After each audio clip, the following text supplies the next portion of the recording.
Sundays for the Bottomless Tapas Brunch. We appreciate Dave and all of our friends at not only Social Taco, but Soho Social and Soho Standard. Joining us now, as he does each and every Tuesday at this time, for the wonderful state of North Carolina. Is it a commonwealth or is it just a state? I always get confused. No, we are very much a state. You're a state, okay, because Pennsylvania's a commonwealth. Right above us, Virginia's a commonwealth. Virginia's a commonwealth. What is West Virginia? A territory?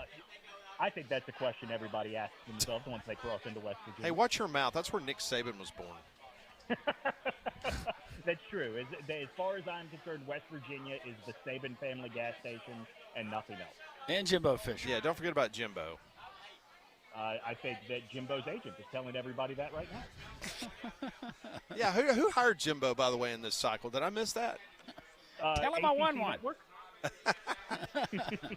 Hey, let me ask you a question. Why is the ACC network wanting to tick off Notre Dame's athletic director? Like by showing the Miami-Notre Dame game 8 times over a 3-day period? What's up with that? Yeah, why would the ACC want to stump for a football team that wants to be in the conference as opposed to one that absolutely does not? I have no idea.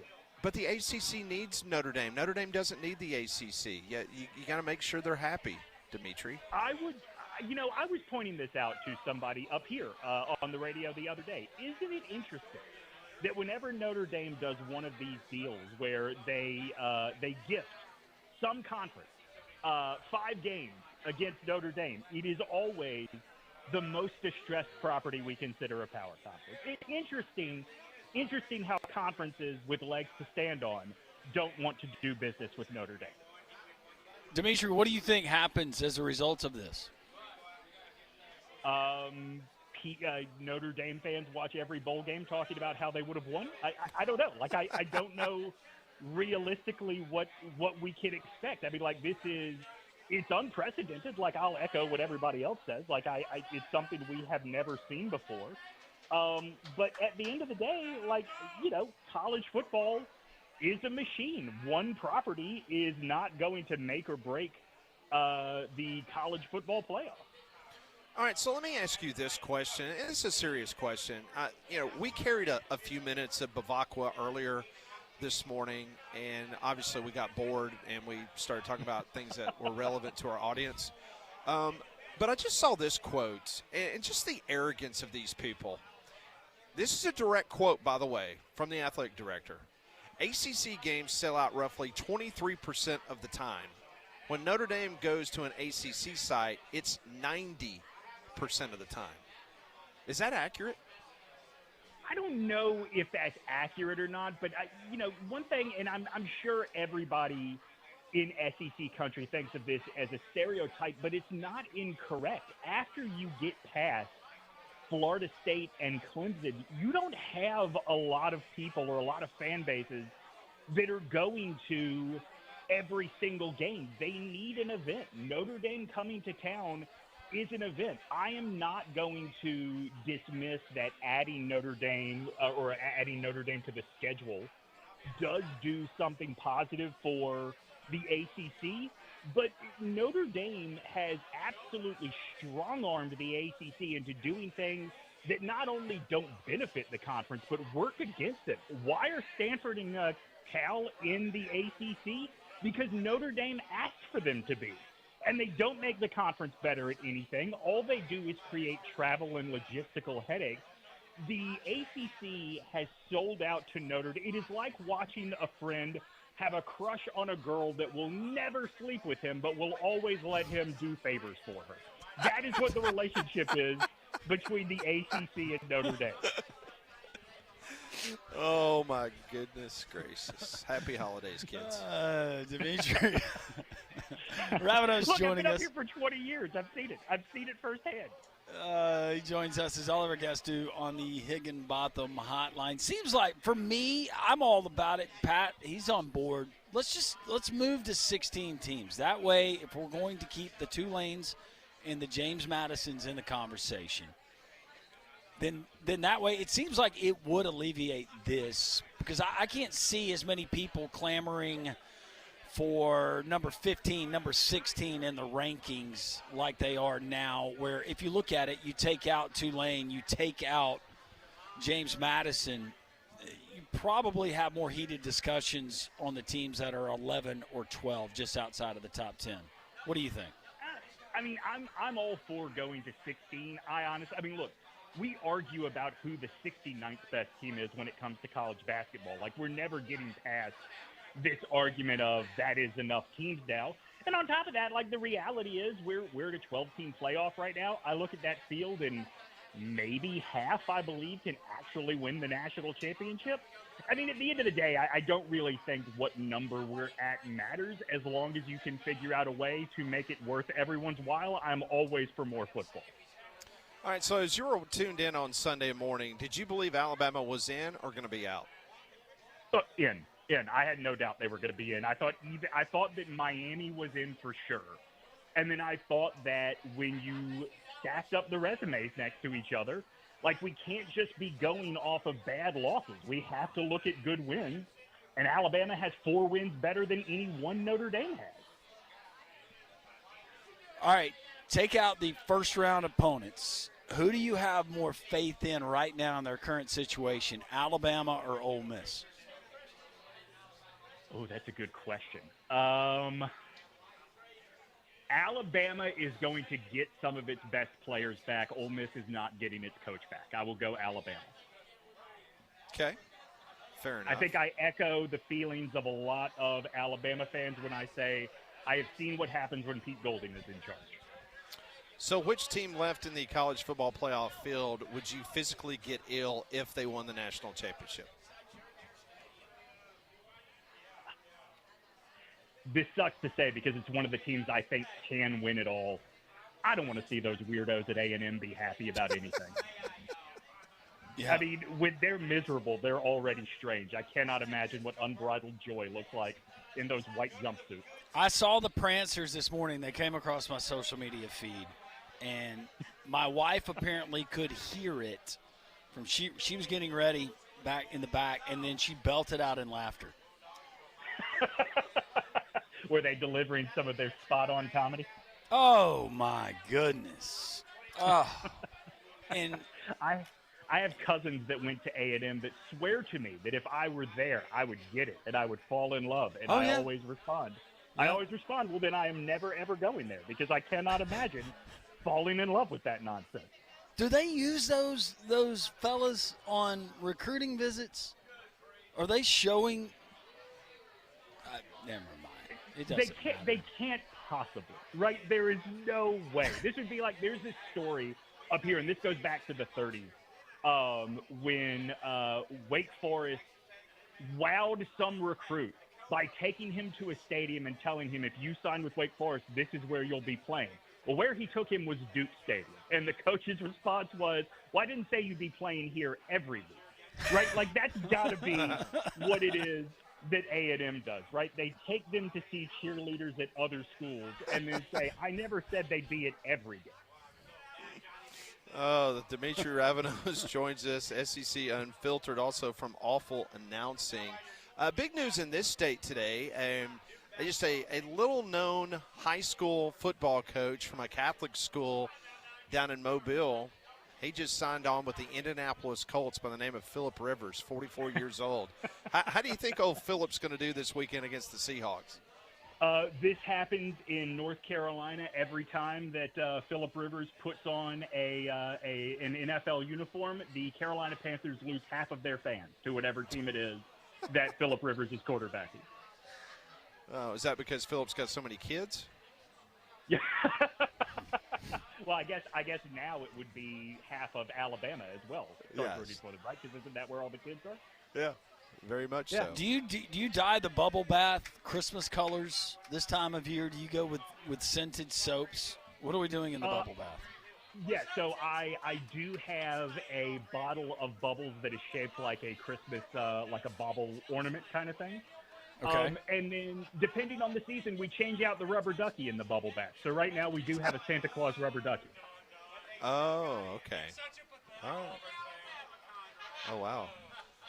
Yeah, you can't dye the water. You've got to give the allure. You've got to keep the sex appeal in there. Oh. All right, so what is coming up on the Bubble Bath this weekend?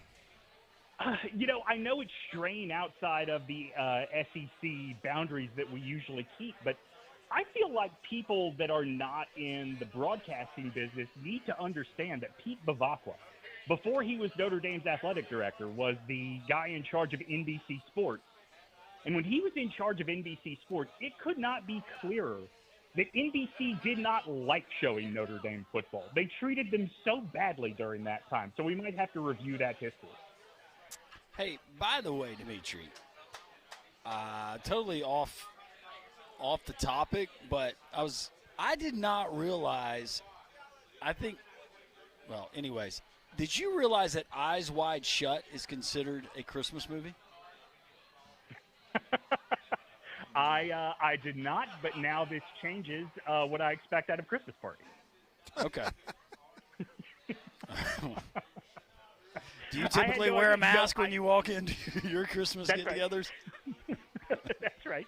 I heard this week that in terms of the way Hollywood classifies it, do you know what the highest grossing sports movie of all time is? I'll give you a hint. It came out this year. Really? Because there is a subplot about hockey, Hollywood considers Inside Out 2 the most successful sports movie ever made. You got to be kidding me. That's 100%. Wow. So, I guess from the same school of thought that makes Eyes Wide Shut a Christmas movie. Inside Out 2. I'm having to look that one up. You don't know what Inside Out 2 is? It's the one about your emotions, Landrum. No, I don't know. All the characters are emotions. That's stupid. Landrum, this movie made like $1 billion. I think Landrum could learn a lot from this movie, Demetri. I think so too. I will tell you this, Pat. You will probably. Oh my gosh! 13-year-old Riley tackles high school with her personified emotions guiding her decisions. Listen, Pat, stand with me here. If you have kids, especially in that teen to tween age, you'll be a wreck after watching an Inside Out movie.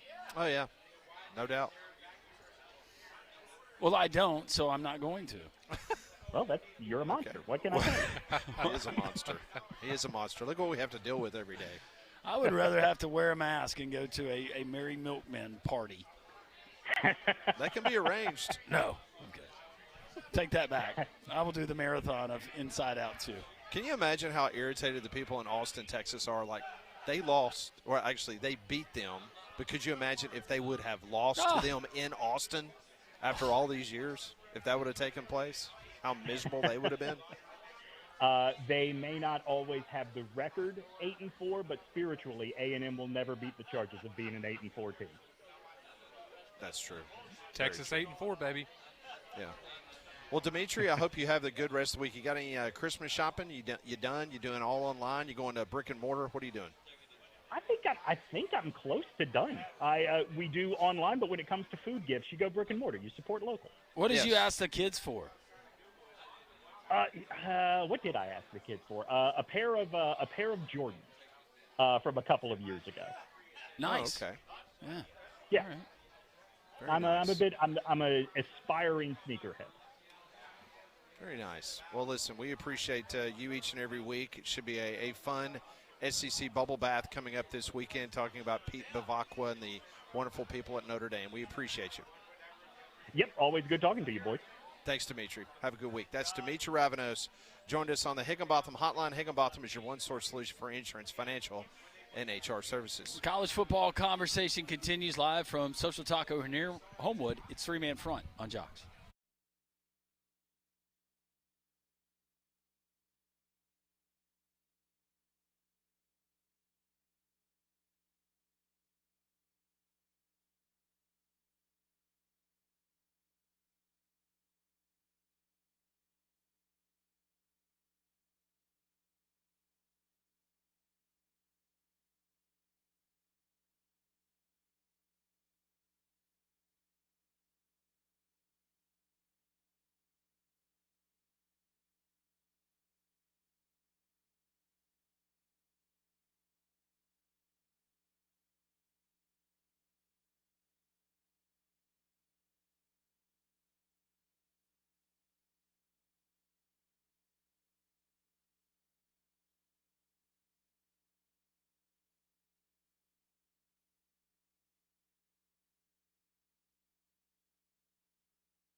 118, we continue a festive time here at Social Taco in Homewood. Appreciate all our great Jocks listeners.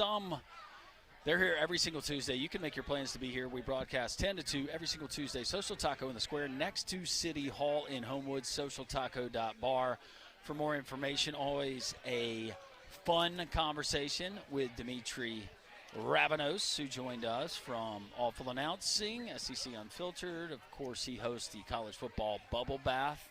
And apparently he has asked Santa for some new J's for Christmas. Pat, what did you ask the kids for? Leanne, anything in particular? I have not asked for anything yet. I haven't asked for anything yet. Me and my wife decided we're going to get a mattress. We need one. Man, we need one so bad. Yeah. That's a good idea. It's a really good idea. Something you need, something you use, something you spend the majority of your life doing. Yep. Unless you're me and you have trouble sleeping sometimes. Yes. But new mattress. Conrad, what about you? What have you asked Paige for? We are. Stop calling you Bucky. Yes, to stop calling me Bucky. We're kind of doing Christmas different this year because we are currently starting the process of purchasing a home. Yeah. So we are getting things for the house. There you go. Yeah, that's basically our Christmases. Things we need for the house, all that good stuff. So a different Christmas, but a very exciting one for us. It's funny because he changed because I asked him that same question as we were going over to Atlanta, and he said that he was asking for an Aaron Dolan poster. How about an Aaron Dolan cameo? Would you like that for Christmas? Would you be willing? Is she working today? I don't think the question is for me. Is she working today? Yeah, she'll be on at 3:15. You have that alarm that just went off on your No, phone. I was talking about your wife. Yeah, she is working. Okay, good. Yes, she is working today. Yeah, when they said it wasn't going to be hand-signed by her, I didn't really want it anymore. But it was nice of you to offer, Pat. The problem I have is I remember throughout the course of the year what my wife brings. She'll bring stuff up. I try to keep a list on my phone. Yeah, and I keep a list on my phone. Yep. That's smart. When I think of things during the year for me, and maybe when she asks the question I can throw out there, I never remember it. Mattress was as far as I got. I was about to say, most of the time for stuff, like, I guess I never want anything big, so I'm like, I can just go buy that. And so then when I have to actually think of a gift, it's hard. Yeah. I was just curious. You know, we were all going to go in and buy Molly some Music City Bowl tickets for Nebraska, but since Nebraska didn't go to the Music City Bowl, we kind of so now she's going to watch Tennessee and Illinois. Sorry, Molly, we still got you the same gift. That's okay. A lot of orange. That is a lot of orange. Actually, I would like to go to that. That'd be great for me. Would. Just sit back and enjoy the colors. Yep. You just wear fantastic. orange, and you can just bounce back Nobody and would forth ever between know. fan bases. Absolutely. Sounds fun. You could scout out that Illinois fan base. UAB opens up there. That's right. Next Maybe one season. day we'll get Tennessee and Illinois in the Orange Bowl. Wouldn't that be something? That might be too much. Yeah. Orange that would be. overload. Yeah, the text line is open, 205-834-9450. In case you missed the news, Lane Kiffin has allowed some assistants to go back and try to help Pink Golding put together a plan. Now, assuming that they're going to beat Tulane, a team that they beat by 35 the first time they met, is this going to continue? They're going to continue to let these guys help Pete? Or was it, hey, first round, that was cool, but I need them here now? I think they're there for the duration, as long as they're actively involved in the CFP. I also read this morning some more of Lane Kiffin's contract came out, and apparently LSU's also going to throw in $500,000 if Lane Kiffin can't sell his house, that they're going to offset the cost of that house and give him $500,000. He was only living in a $500,000 house? No. That's my thing. takeaway. They don't sell I it. was about to say, that was my takeaway. I was If like, they don't what? sell it for asking price. Gotcha. Have you seen the house? I have not. I'm looking it up right now. I bet it's nice. I bet it's got a... Oh, he lives in a luxurious home at 209 Windsor Ridge. I love how quickly you can find this stuff. 209 Windsor Ridge, and that is officially Oxford, Mississippi. Wow, 6 beds, 7.5 baths. It's a lot of It baths. says lake access and championship amenities. There's a joke to be made there, but anyways. Yeah, and there was going to be a question. Chances that he has one of these in his house, but Yeah.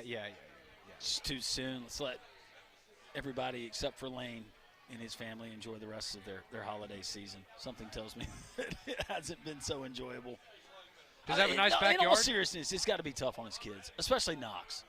Yeah, well, and especially at this time of year, right? Like for Knox, for example, right? I know football season just ended for him, and that's probably a lot of the priority. But you're now going to have to move if you move in the middle of a school year, right? That's not fun for anybody. So yeah, I mean it's tough, but I guess that's the life you live. And I think a lot of people would go, well, if my dad was making $13 million a year, yeah, you know what? If I got to move, I got to move.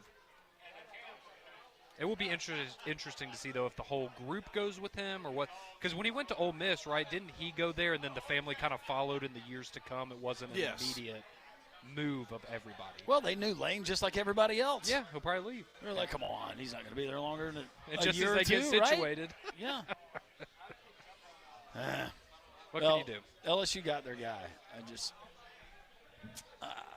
not that I'm a huge believer in karma or anything like that, but it will be very interesting to see. It comes for all of us. How that all goes.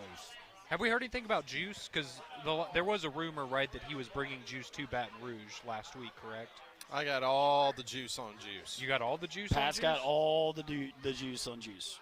I don't know how much of it I can say publicly. Yeah. I'd rather – I'll tell you privately. Okay. But Juice is okay. Well, Juice is fine. Yeah. Okay, then we're good. Yeah, Juice is fine. Okay. I'll tell you during the break.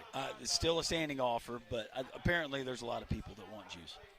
So the Juice could be loose? No. We'll see who gets custody. Okay.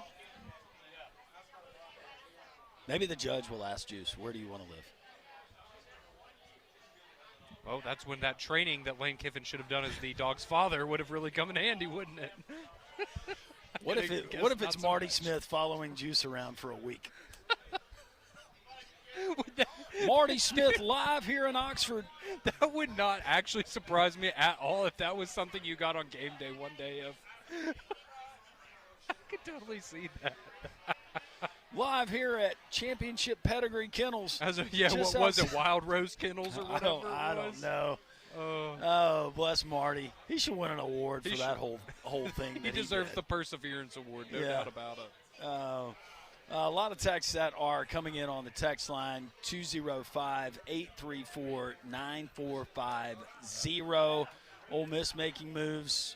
You've got coordinator talk, Kendall Briles joining Shane Beamer. We had Scott Hamilton on, and he thinks this is Shane's last shot at an OC, and that Shane Beamer probably on the hot seat coming back next season. If I'm Lenora Sellers, I know you got a sweetheart deal, but there's a lot of people that feel like your services were wasted last season. Do we see Lenora Sellers return? They paid a lot of money. Yep. I would say they got their money's worth with Dylan Stewart, but not necessarily with Sellers. Who was the biggest? Was that the biggest disappointment? Was it Nussmeier? Was it Sellers? Was it Lagway? I mean, for me, it was probably Lagway, just because I thought that he was maybe had the potential to be the best out of all of them. But maybe. What about Jackson Arnold? Maybe you would say that's yeah. Yeah, he would definitely be there. He'd be right up there. Yeah, I was about to say we can't say Arch anymore because he actually turned out to be pretty solid.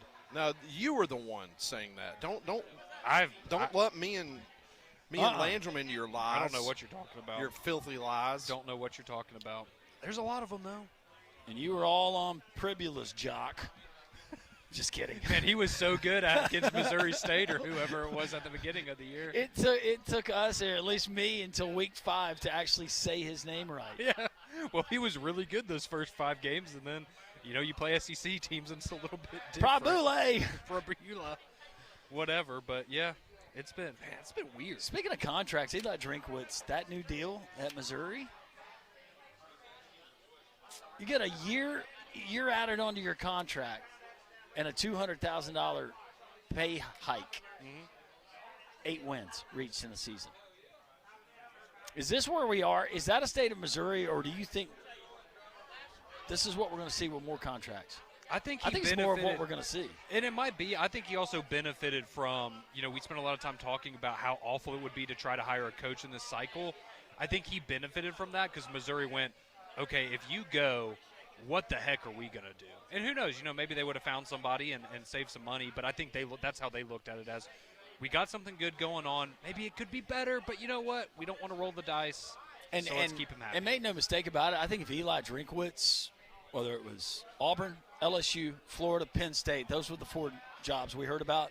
He's offered any of those jobs, he's not still in Columbia. Agreed, and I think This all worked of out those, great for him. And I think all of those schools also made better hires than Eli Drinkwitz. But I think Drink's got the same agent as Summerall, Golish, right? Dilly. And I think Clark Lee's a part of that group too, maybe. But all the same agent getting it done. Interesting. But Jimmy Sexton's still out there. He is. He's still pulling strings. He'll always be there. Doing his deal. That's right. We will roll on this Taco Tuesday live from Social Taco on Jaws.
Welcome back in. The festivities continue here at Social Taco. It's not only busy upstairs here in the terrace, but downstairs in the dining room. I know, Conrad, you noticed it. It's like somebody busted open a pinata of people. I was having trouble parking in the parking lots. Well, I'm in the underneath part, and that's almost filled up. So it's jam-packed here today. It's awesome. It's a great time. Holiday season, no exception. SocialTaco.bar for more information. I just had one of our listeners that texted us, and this is going back to Phillip Rivers. The workout went okay. He's going to be a part of the Colts team, at least for the time being. Phillip Rivers will be the first head coach to ever have a son throw a touchdown pass to his own grandson. His grandson is a little bit older than his 10th kid. What? Okay. Do that connect the dots in I was your about head. to say, that's – whew. All right. That's an interesting story. Very interesting, to say the least. How about Prize Picks? Prize Picks. Last night we went professional football. Jalen Hurts. How did that go, Conrad? Not well. 4 interceptions. If we had played over 1.5 interceptions, we would have won. That is right. Well, you can join millions of users just like us. Sign up for America's #1 fantasy sports app. Prize Picks, it's simple to play. You pick more or less on at least 2 player stats. If you get the picks right, you can cash in. Tonight, we will go college basketball. Conrad, R.J. Godfrey, you're familiar with him. Yep. Clemson forward. Played against Alabama. 13.5 points, more or less. They take on BYU at BYU. Ooh, that's going to be a tough with Diabonsa down there. That's going to mess with him a little bit. But you know what? I'll go more. He was Clemson's best player against Alabama. We'll go more. Michigan's got this guy, this 6'9", 6'10 guy. He's got a really good smile. His name's Yaxel Lindebor. Oh, I've heard of him. Yep. They take on Villanova tonight. 15.5 points. I'm going more. Absolutely, yeah. The former UAB star, more. He's been lighting it up this year. Godfrey and Lindebor go more than 13.5 and 15.5 respectively. We are winners. It's that simple. You can be a winner too. Download the Prize Picks app today. Use code WJOX to get the $50 in lineups after the first $5 lineup. That's code WJOX. $50 in lineups after you play your first $5 lineup. Prize Picks, it is good to be right. All right, let's do some Pat Ponders, brought to you each and every day by Courtesy GMC and Trustful.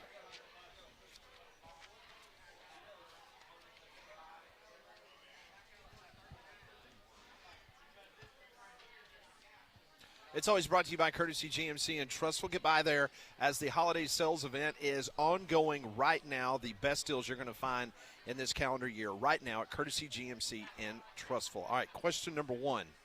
In your opinion, which SEC team got screwed the most by their college football playoff seed?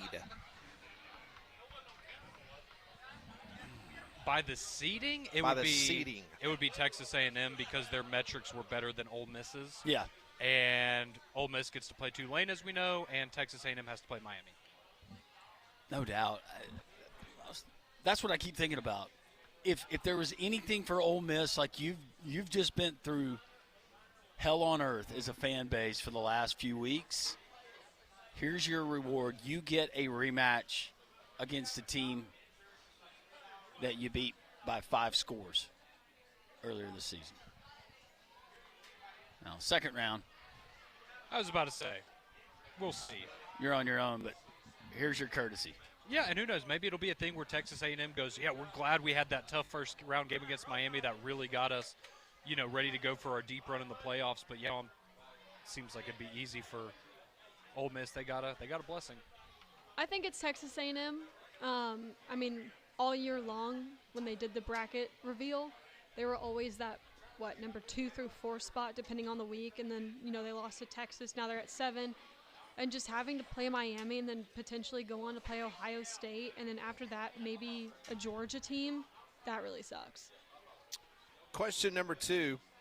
A national college football reporter told me Saturday night in the press box that part of Lane Kiffin's demands to Ole Miss was that he wasn't required to use a university-issued phone or computer, and outside of practice, a limited number of team events. In other words, he was wanting to do very little as the head coach of Ole Miss. Do you guys think that LSU gave him the same deal he wanted at Ole Miss? Look, why would they stop at the things that have been published? Why stop there? No, I think they absolutely did. I think that in this situation, LSU knew that they were in a sweepstakes for Lane Kiffin. He was looking to leave. He was going to go somewhere. You gave him everything under the sun that he wanted. I firmly believe that. So he was asking to be able to use his private phone instead of a university phone. Correct. So that they couldn't. And limited use of company or university laptops or computers. Okay, so the assumption there is so they can't keep tabs of what you're doing, obviously. Correct. Whether, whatever you want to make of that, you can. I do think from that standpoint, yes. I absolutely think they would give in to him for that one. However, in Louisiana, I find it hard to believe that they would be okay with, oh, yeah, you don't really have to show up to – like, fundraising and networking and being a part of that community is such a big deal to LSU that I would think they would have to negotiate a little bit on maybe we don't get you to do everything, but we're going to need you to, maybe make a little more of an effort because that's going to mean He doesn't strike me as the guy you want leading the charge to be a fundraiser. I mean, probably not. No. He's a little socially awkward, but, I think it means a lot to him. I think given the sweepstakes, they probably just gave him whatever he wanted. Whatever They that might not even means. know what all they gave him. Right. So, yeah, sure, Lane. They probably sure. don't. Yeah, just here you go. Fine, whatever. I just found I don't know when he told me that the other night. And listen, it's a very respective member of the college football media who told me that. I mean, I have no doubt that he has the information correct, but just like if that's not screaming, why is that a problem? You using Well, anytime you have somebody say, hey, can I use a private phone that you can't track, people's automatically your assumption goes, okay, well, you're doing something you aren't proud of. Can I just ask you this, though? If you have the university phone, do you have to use it? That'd be my thing. Just get another. I mean, you're a multi-millionaire. I'm sure he has multiple. I mean, yeah, I'm sure Lane Kiffin has multiple cell phones. and not to mention the fact that just based on what this person told me, he was looking to basically pretty much just show up on Saturdays. Yeah. Yeah. That's it. And guess what? It was working. They were winning games. That's what, All right, next question. There's other coaches that have tried that. It has not worked out well. Well, they got to do that at previous places. Yeah. And then not here in the SEC. All right, so Notre Dame, Iowa State, and Kansas State, they all opted out of bowl games. There were 7 5-7 teams, including Auburn. They decided not to play in a bowl game. Moving forward, should schools require the players' NIL to include that they are required to play in a bowl game if the school decides to play? Yes. Yes, 100%. Yep. And I don't want that. And maybe some schools will do it, but I'm not a big fan of well, here's a $100,000 bonus for playing. You should want to play in a bowl game. You should, but no, I think you put it contractually where it's there in black and white. Yep. And if you decide that you're not going to play in that bowl game, then guess what? There's a certain, whether it's a percentage or a dollar amount, that if you want to opt out, you can, but you have to pay us this amount of money. Why don't you just hold back some of the pay during the course of the year? If they choose not to, You then keep it. as that adds up, whatever players, that helps to offset what you lost by not. I like that a lot. See, I think yes, but there could be other circumstances depending on the draft. But that's just me. Oh, you mean like if you're a high draft pick Yeah. and you don't want to get risk Then injury or that's- something? then- I'm talking then about opt the guy out. that just doesn't want to go through another week of practice. And there are those guys. Oh, absolutely. No, whether it's I'm banged up, I'm leaving, I'm graduating. Yeah. I don't Right. care about the whatever bowl game trophy. Yeah. Yeah. Like in Nebraska, in our case, Emmett Johnson opted out, and I don't want him to play because I don't want him to get hurt. Like, I don't care. That's fine. Yeah. It's very sweet of you, Molly. Thank you. All right, next question. If you had a Heisman vote, who would get it, and who do you think will win it? I'm going Mendoza. I would have Pavia second. I think Mendoza gets it. I think the other night sealed it for him. I think so too. Heisman Doza. That's a good. That's good. So you would vote Molly for Mendoza, and you think he's going to win it? Yeah. I would vote Pavia, but I think Mendoza's going to win it. I just think Pavia did it against a tougher schedule, more total yards, touchdowns are comparable. More controversial. More controversial. I love controversy. Were you going to go hotter mom, Theo? I don't know. His mom is hot. I don't know if Fernando Mendoza's is, though. Is Theo, is that still a thing? I don't know. On a scale of 1 to 10, where's her hotness? She's like an 8. She's a good-looking mom. There's nothing wrong with that. I didn't say there was. Just I just thought it was funny how you said You're it. very quick to the punch there. Well, yeah. Well, I knew when I said On that the that you were Aaron gonna follow Dolan meter, where is she? Yeah. like compared to. So Dolan's a 10. So you got Pavia's mom's an 8 on the Dolan meter? Yeah. Okay. God. There you go. Really hope it's not lunchtime at UAB Highlands right now. Hey, Paige, come and sit with us. We were listening to your husband. This Aaron Dolan meter, what is that all about? Who's this Aaron girl? Oh, she knows who Aaron Dolan is. All right, here we go. Next question. After Sunday night's loss, the Chiefs have a 16% chance to make the NFL playoffs. Which Kansas City star will not be back in 2026 for the Chiefs? Travis Kelce or Andy Reid? Oh. Travis Kelce. Kelsey. Just retire. Yeah. Yeah. Go live your wonderful fantasy life with They're Taylor going to have. Go Swift. get married, He's have going to be a kids. stay-at-home dad. Yeah. He's got, I mean, their podcast is now one of the most popular podcasts in the country, in the world. Yeah. It's been a good run. Yeah, there's no shame in that. He's one of the best to ever do it. All right, this next one's courtesy of BB. You scoot on over here, She's BB. perking You can her hear your ears up. question. She parted her hair behind her ear just so she could listen. Yeah, she's listening very, very intently. All right, here we go. This is from BB. So describe your parking lot behavior. Which of these annoys you the most? Here's 4 options that BB gave us. Number 1, enter and take the first spot that is available. 2, slowly creep around for a few minutes. Certain you'll find a closer spot, all the while annoying the heck out of your passengers. 3, you find a spot and start to pull in when someone a couple of spots closer to you pulls out, so you reverse out and try to get to the newly vacated one. Okay. Or 4, immediately drive to the back of the lot where you have lots of room, even though it's a longer walk. Pet peeve is number 2. Drives me nuts. The slowly creep around for a few minutes, certain you'll find We a could closer have spot. been in the store and checked out by now. What are we doing? And we're active people, honey. We are active people. We are not that lazy. An extra 15 yards is not going to kill either one of us. What are we doing? There's another one. What are you waiting? Just pull up on the curb.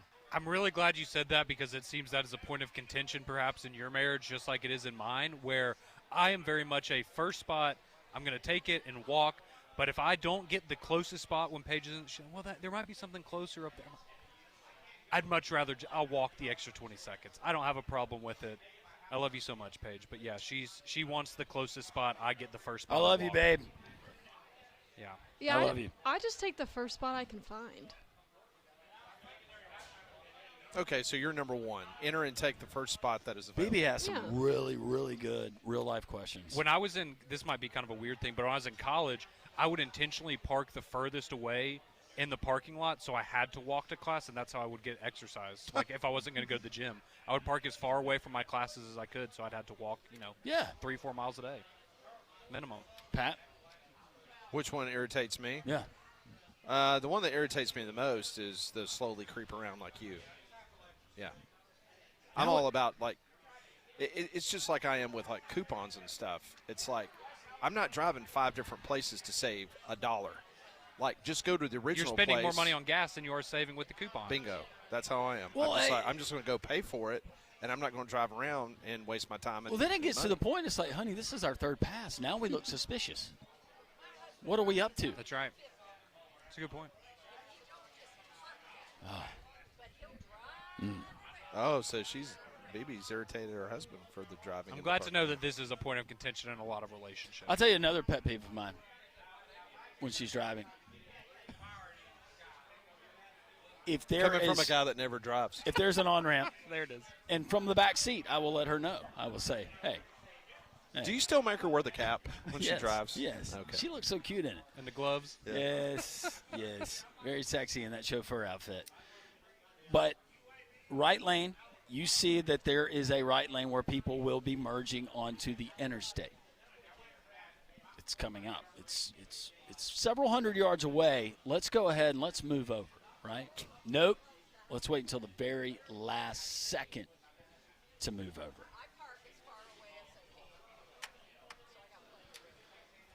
That is today's Pat Ponders, brought to you by just Courtesy ruined Landrum's GMC day. in Trustful. Get by and see them or check out their online inventory at courtesybirmingham.com. We continue here from Social Taco in Homewood on Jocks.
A few more minutes left to go in the Tuesday edition of Three Man Front. If you missed any of our interviews, including a 30-minute conversation with Nick Kelly from AL.com, covers the Alabama Crimson Tide, you can download that on the Three Man Front podcast. Also, Scott Hamilton, longtime columnist in the state of South Carolina.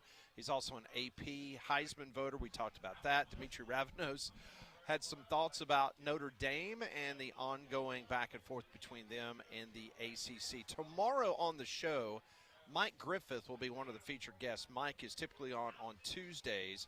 Mike had a conflict with some interviews he was conducting for the Atlanta Journal-Constitution this morning, So he'll be on the program tomorrow as he will kind of recap what he saw over the weekend and the CFP coming up. Yeah, it should be a whole lot of fun as we get closer. Got Army-Navy coming up this weekend, but, of course, a huge week, and I'm so glad that we get the Friday games. We got Indiana and Notre Dame last year in South Bend to open it up, but how fitting is it that we get the rematch of Alabama and Oklahoma next Friday. So it will be a very busy, very active week here on Jocks, not just the show. Interesting going back to Pat Ponder's the BB question. It's a lot of real-life stuff and stuff that we deal with, but fun. On the text line, one of them says, my wife would park inside if they'd let her. Yep. Somebody says you can't preach about character in the Heisman race and vote for Pavia. I did not do that, but okay. Yeah, the whole character thing, though, the sportsmanship thing, Johnny Football. What's that not? Again, it's one of those things, if you want to take it literally, that's nothing wrong with that. If you're cocky on the field, that's not anything new, in my opinion. Lee says my wife creeps around for 20 minutes just to get a parking place 2 spots closer. She also yells at me for parking far away and has me both drop her off at the front door and pull around to pick her up when we leave. Sometimes love really does hurt. I do that when it rains. Like if it's raining outside somewhere, I'll go get the car and pick Paige up so she doesn't have to get in the rain. Shopping carts not put up. Oh. Or parking deck when you think, yes, there's one left. And then you go to pull in, and it's a little motorcycle. Get you every time. Or a smart car. Then she just bumped the motorcycle out of the way. Yeah. I don't know what happened. Just move it. How'd I ended up under my truck? It's weird. That's going to do it for us. We appreciate all our friends here at Social Taco. The holiday season continues. God is great. Have a wonderful rest of your Tuesday.